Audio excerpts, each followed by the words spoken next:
Alright, so today we are going to be taking notes on probability. We began these notes yesterday, so we're just going to continue, remembering yesterday that we had the topic is probability. The essential question is, how do you determine the probability of an event or the likelihood of an event occurring? Our first term that we wrote down was, we wrote down the term event. And it's an experience where probability is assigned, or it's an example would be like flipping a coin. You could also call it a specific outcome or group of outcomes.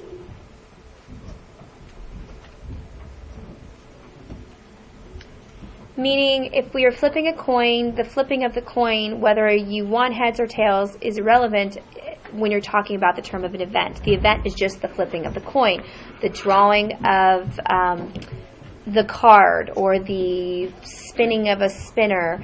Any of those things would be examples of events. Then we have outcomes. And I'm going to box some of these important words because they really are important in terms of probability and when we do our ratios or our formulas for probability. An outcome is a possible result.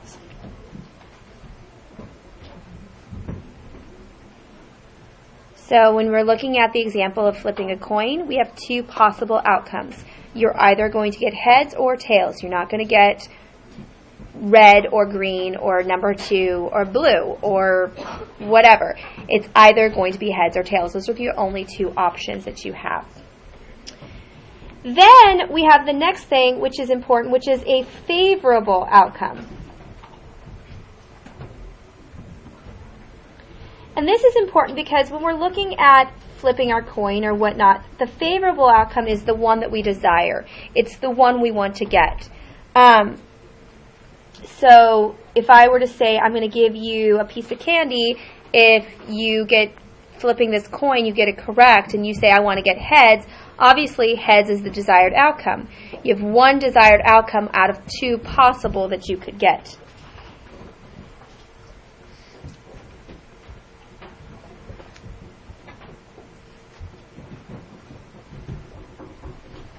Okay.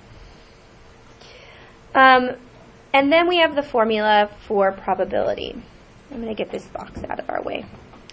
And the formula for probability is going to be, first let's put the definition for probability. And probability refers to a measure of the likelihood of an event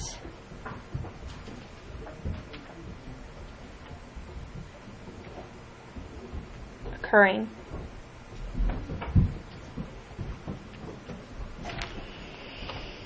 Now, we need to make sure that when we're doing this, that all possibilities are equally likely.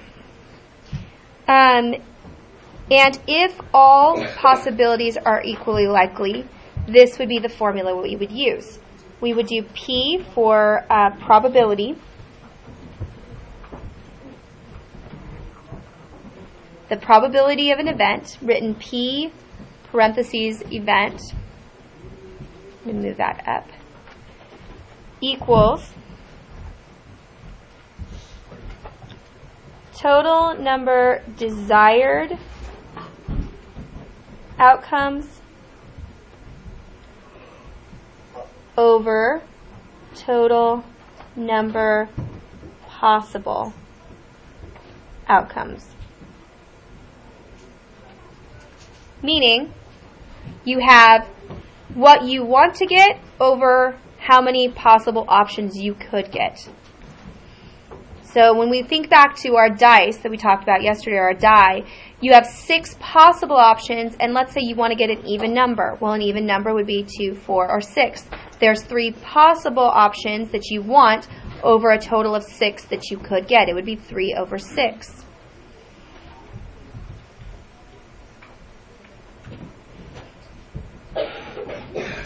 Now, when we're looking at this, we can convert our probability to a decimal and a percent. And this helps us to determine the likelihood of an event occurring.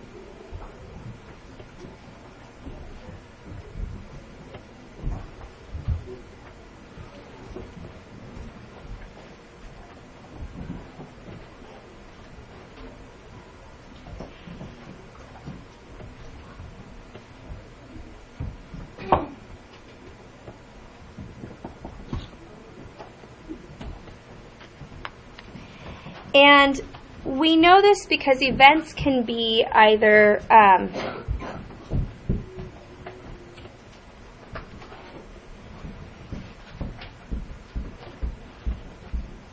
impossible,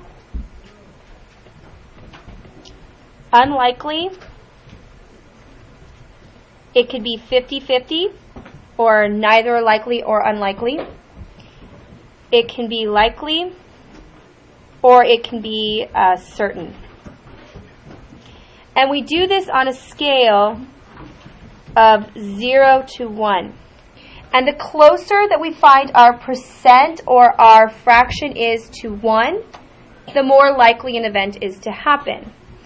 If an event is closer to 0, it's less likely that it's going to happen. And I'll show you how that looks in an example problem in just one moment.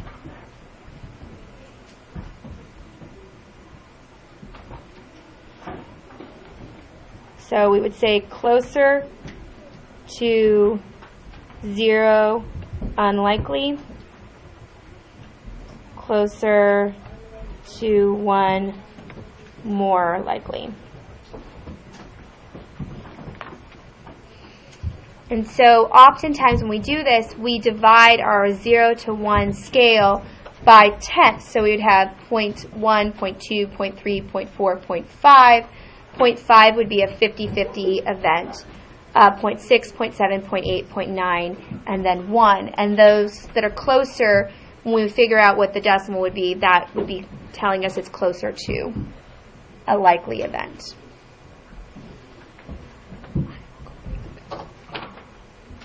We're going to now slide to page 112. I will put this on this will be on haiku, so you guys in this class can go back later if you don't have it all.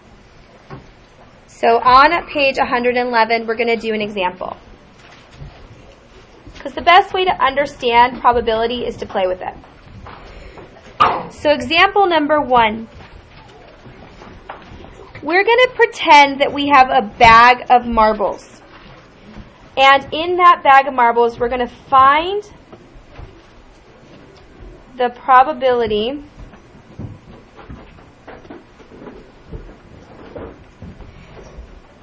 of randomly choosing a blue marble from a bag.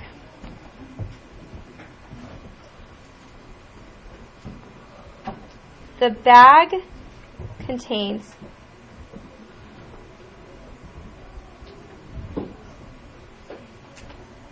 3 red,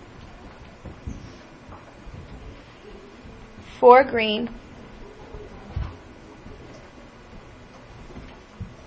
and 3 blue marbles.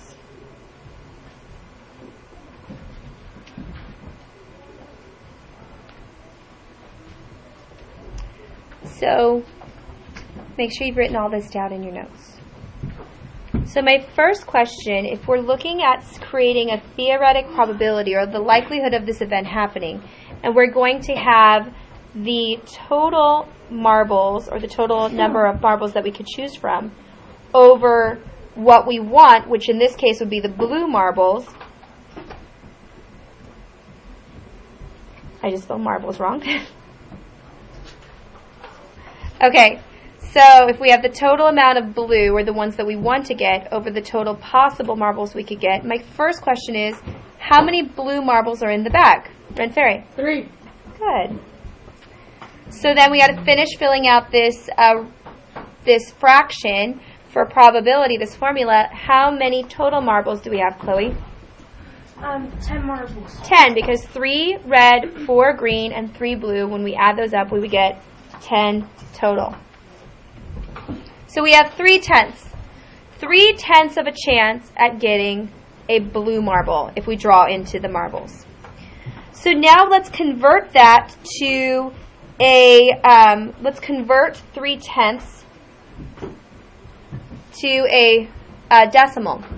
Now we could do this by dividing the numerator by the denominator, but we don't really have to do that because when we say it, we actually get it. So what, John, do you get? 0.3. 0.3, because that's 3/10, right?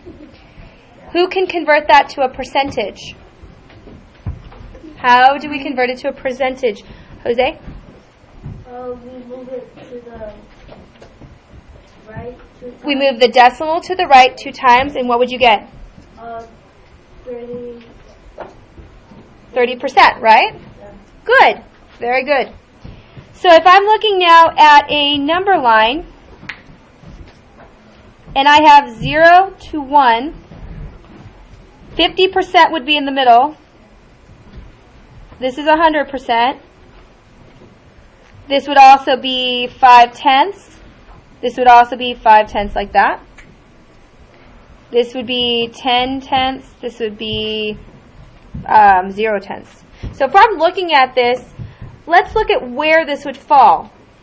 Well, 30% is going to be between 0 and 50, right? Mm-hmm. It's going to be about a little bit over halfway. It's going to be somewhere around there.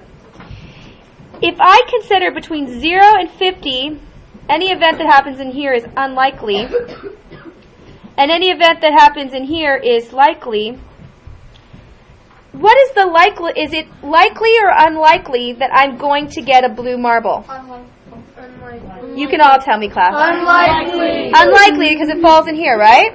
Yeah. You've now determined that the theoretic probability of choosing a blue marble in that bag of 10 is 3 out of 10, and that is an unlikely event.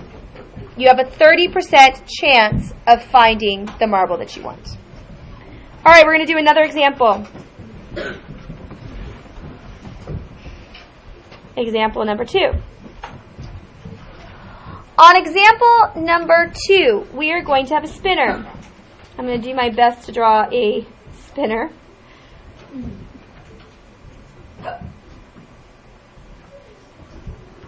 Okay, the spinner has 5 spaces. We're going to call them A, B, C, D, and E. Here's my spinner. On this spinner, we're going to assume that the outcomes on a spinner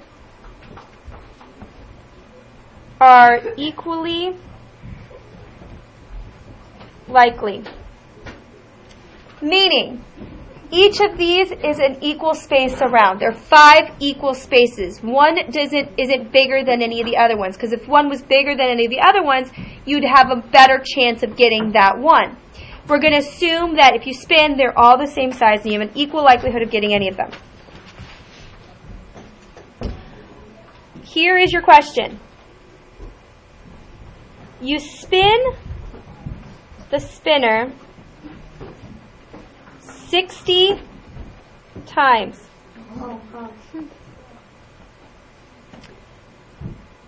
Predict, which means you're making an educated guess.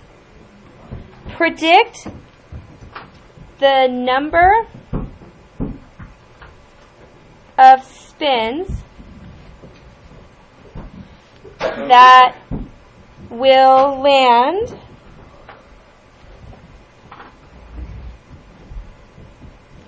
on a vowel. So, multiple step problem. The first thing we have to do is we have to first determine the theoretic probability of one spin. What's likely to happen with one spin using this model? To do that, we're going to create our theoretic probability of one spin. I'm going to abbreviate.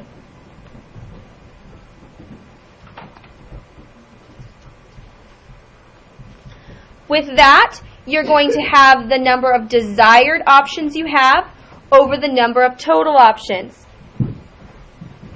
So we would have letters total underneath vowels. Looking at our spinner class, how many vowels are on our spinner? 2. 2. What are our vowels? A and E. So 2 vowels. Class, how many total letters are there on the spinner? 5.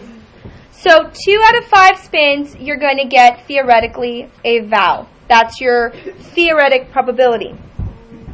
Now to solve this for 6 spins, or for 60 spins, you're going to create a proportion. We did that months and months ago. So a proportion, remember, is when we evaluate or we compare 2 fractions together. The first fraction that you're going to compare is your theoretic probability that we just determined.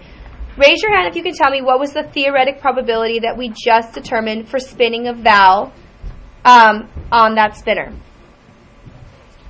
The theoretic probability, we just figured it out. Becca? 2/5, correct.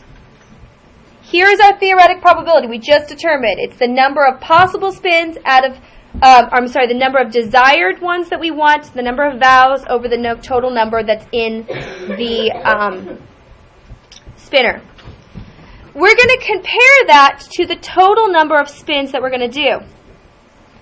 So if we do 60 spins,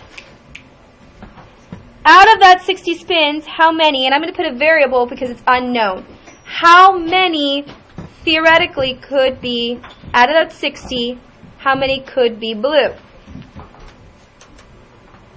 What are some ways that we can solve this? Audrey? You can see how many times 5 goes into 60. We could see the relationship between 5 and 60. We could take 60 divided by 5. What would we get, Audrey? 12. Then once you figure out that 5 times 12 is 60, you could go to the top and go 2 times 12 is, 5 times 12 is 60, 2 times 12 is 24. So we would say that we would get it 24 times when we get blue. Does anybody have another way of doing this? Chloe?